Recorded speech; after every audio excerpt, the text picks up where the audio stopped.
এই জালিম সরকার তারা মুসলমানকে ধ্বংস করার জন্য আমেরিকা এবং ভারতের সাথে হাত মিলিয়ে তারা মুসলমানদের টোপ দিয়ে বুঝতে চাচ্ছি এরা কোন দিকে যায়, ঠিক সেইভাবে মোকাবেলা করার জন্য প্রস্তুতি হওয়ার জন্য এই ব্যবস্থা করেছে। আমি আলোচনার শেষের দিকে আসলাম ভাইরা আমার। তাহলে আয়াত পড়েছে কি, ফাযালিকাল্লাযী ইয়াদউল ইয়াতীম, যে ইয়াতিমের মাল যারা ভক্ষণ করবে নিঃসন্দেহে রবি আপনি তো খুঁজে পান না, নামাজ পড়ে রোজা রাখে যাকাত দেয়, ওরা জাহান্নামী। ওরা কি? ওরা জাহান্নামী, ওরা কিয়ামতকে বিশ্বাস করে না। তাহলে আমাদের সমাজে নামাজ কালাম রোজা হজ যাকাত সব করে, আবার এতিমের হক মারে, আবার এতিমের হকটা আরেকটু কেন বোঝানোর জন্য নিয়ে যায়। এই যে গত নির্বাচন গেল, নির্বাচনের সময় দেখবেন রাতের আধারে সব ব্যালট বাক্স সব ভরপুর।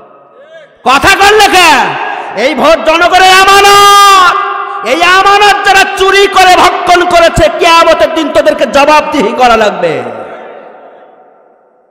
আমি একটা কথাই বলে দোয়া করে দিই, সেটা হলো যেহেতু আমি আয়াত পড়েছি ইয়াতিমের হক মারা যাবে না, যারা ইয়াতিমের হক মারবে তাদেরকে কিয়ামতের দিন জবাবদিহি করতে হবে। 1628 জন ব্যক্তি ক্ষমতায় আছে, এদেরকে কিয়ামতের দিন জবাবদিহি করা লাগবে, ঠিক না আমার বন্ধুগণ ভাইরা আমার?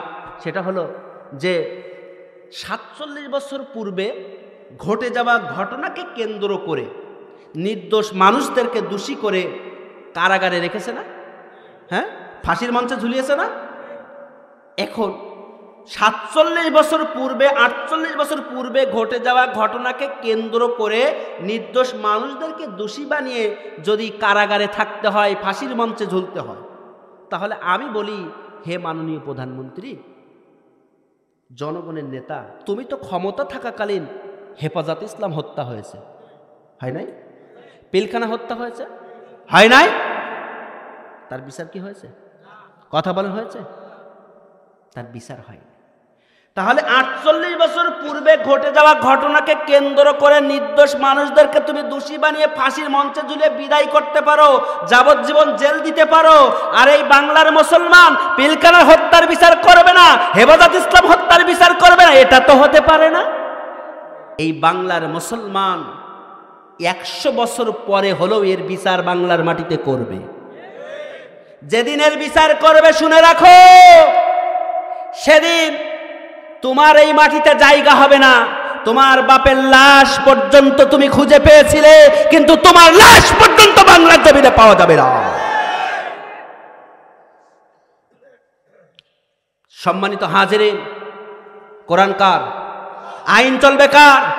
এই দেশ কার?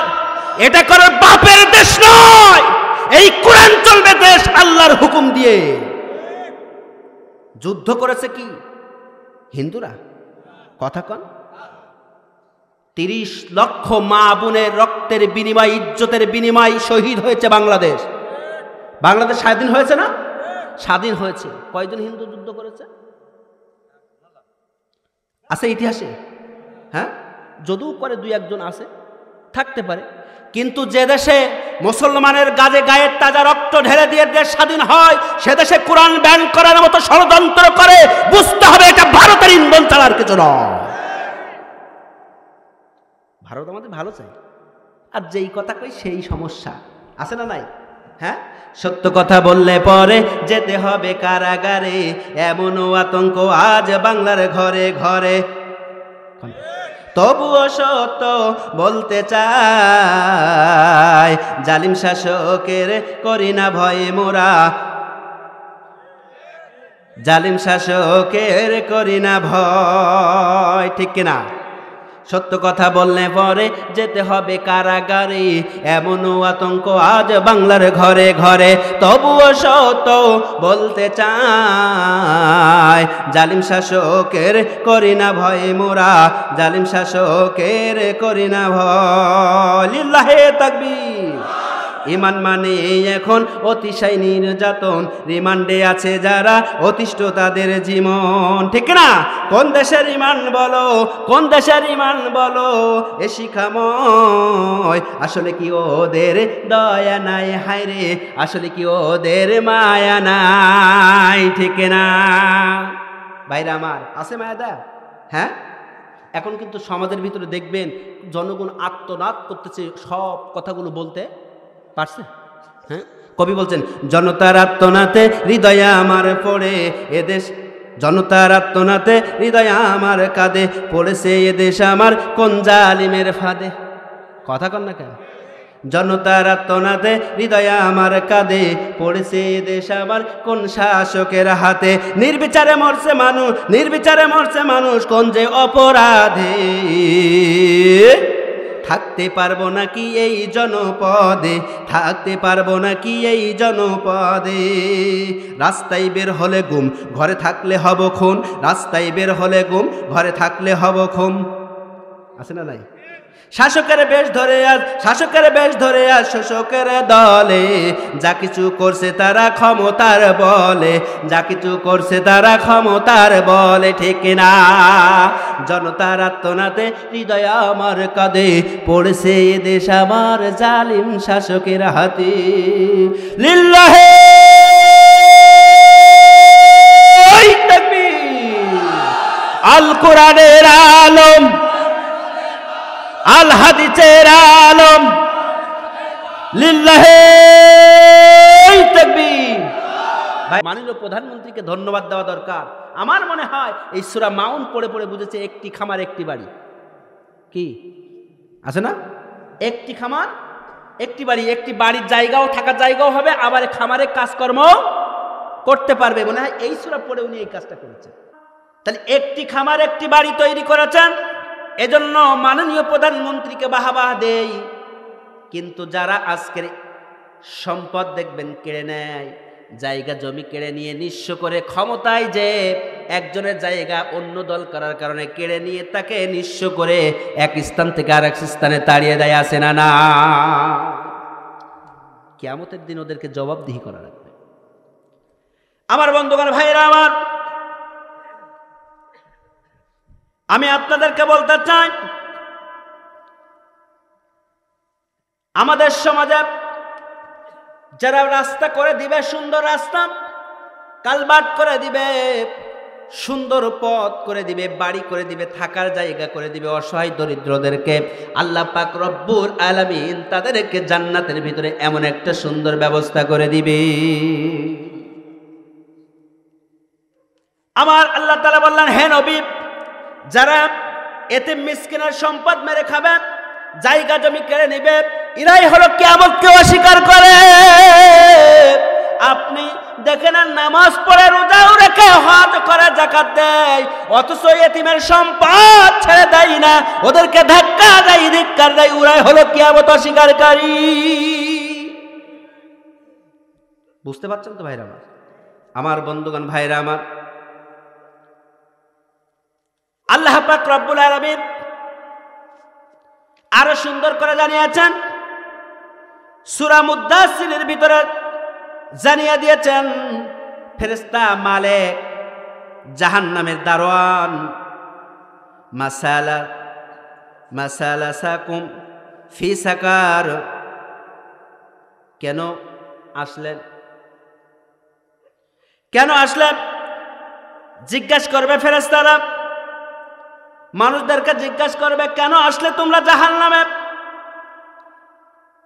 যত মানুষ জাহান্নামে যাবে প্রত্যেকের কাছে জিজ্ঞাসা করা হবে।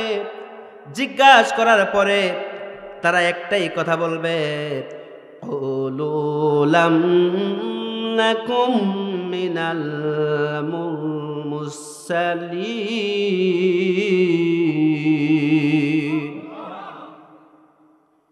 قالوا لم نكن من المصلين।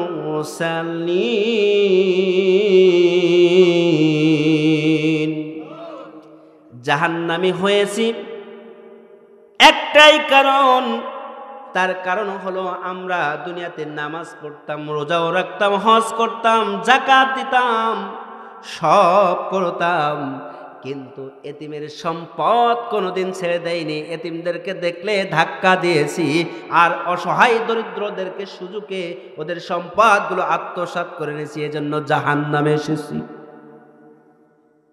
ভাইরা আমার, বন্ধুগণ আমার, এই বাংলাদেশে 1628 জন মানুষ, কয়জন বলেন? 1628 জন মানুষ দায়িত্বে রয়েছে। এই গোটা বাংলাদেশে 16 কোটি মানুষ রয়েছে, ধরে নেন 16 কোটি মানুষ রয়েছে, আর 1628 জন মূল দায়িত্বে রয়েছে। এই 16 কোটি মানুষ এই 1628 জনের কাছে ইয়েতিম। আমি বলতে চাই, আপনারা যারা এই এতিমের সম্পদ ভক্ষণ করবেন, মেরে খাবেন, আত্মসাৎ করবেন, কিয়ামতের দিন এই 16 কোটি মানুষের গার্জেন, এই 1628 জন, কিয়ামতের দিন আপনাদেরকে একটা ব্যক্তিকে জবাবদিহি করে আপনার আল্লাহর সামনে দাঁড়াতে হবে। জবাবদিহি করার জন্য কার সামনে দাঁড়াতে হবে? তাহলে সুতরাং যারা টেন্ডারবাজি করে, পদ্মা সেতু তৈরি করার নামে টাকাগুলো ব্যাংক ব্যালেন্স তৈরি করে বিদেশে পাড়ি জমায়, আবার ভারতের বুকে শিলিগুড়িতে বাড়ি করে, আমেরিকার বুকে কোটি কোটি টাকা ব্যাংকে রাখে, ভাইরা আমার, বন্ধুগণ আমার, জনগণের সম্পদ ভক্ষণ করে, জনগণকে ফাঁকি দিয়ে যারা বিদেশে পাড়ি জমায়, কিয়ামতের দিনে এদের জবাব দেওয়া লাগবে কিনা?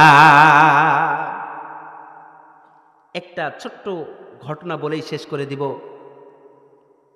আমাদের সমাজে দেখবেন বলে চোর হলো ঈমান আছে। কি বলে? চোর হলো, বলে না? বলে। কিন্তু আসলে চোর হলো কি ঈমান আছে? হ্যাঁ ভাইরা আমার, বন্ধুগণ আমার, মনে পড়ে গেল যে চোর হলো ঈমান আছে কেমন, একটু বোঝানোর জন্য আমি আপনাদেরকে নিয়ে যাই। যে ব্যক্তি আল্লাহর প্রতি ঈমান আনবে, কালিমা বিশ্বাস করবে, সে ব্যক্তি অন্যায় কাজ করতে পারে? কথা বলে? পারে না। কিন্তু যারা নামাজ পড়ে, রোজা রাখে, হজ করে, যাকাত দেয়, এরা যদি অন্যায় কাজ করে, এরা কি ঈমানদার? কথা বলেন? হযরত উমর ফারুক রাদিয়াল্লাহু তাআলা আনহু বসে আছেন মসজিদে নববীর ভিতরে। এমন সময় ইয়া শরীফ থেকে 2 জন রাষ্ট্রদূত আসলো। কয়জন? 2 জন রাষ্ট্রদূত আসলো। এখন সালাম কালাম করার পরে তারা পরিচয় দিল, আমরা ইয়েমেন থেকে এসেছি। তখন মেহমানকে বাড়ি নিয়ে গেলেন, নিয়ে যাওয়ার পরে তাদেরকে মেহমানদারি করার জন্য বসলেন। তখন খাদ্য ছিল শুকনা রুটি আর জয়তুনের তেল। কি? শুকনা রুটি আর জয়তুনের তেল।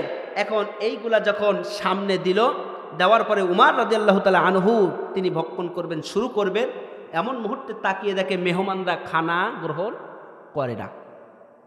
জিজ্ঞাসা করলেন, আপনারা খানা ভক্ষণ করতেছেন না, তার কারণটা কি জানতে পারি? তখন তারা বললেন, হে আমিরুল মুমিনিন, আমরা অপেক্ষা করতেছিলাম যে কোনো গোশত বা মাংস আসে কিনা, এজন্য।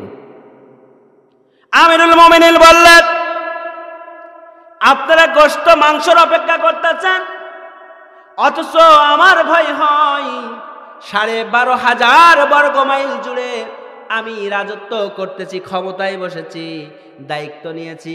আমার এই ভয় হয় কিয়ামতের দিন না জানি আমি ক্ষমতা থাকাকালীন পর্যন্ত, শেষ মুহূর্ত পর্যন্ত একটা কুকুরের কাছে যদি এই খাদ্য না পৌঁছায়, কিয়ামতের দিন আমি ওমর, আমাকে জবাবদিহি করা লাগবে।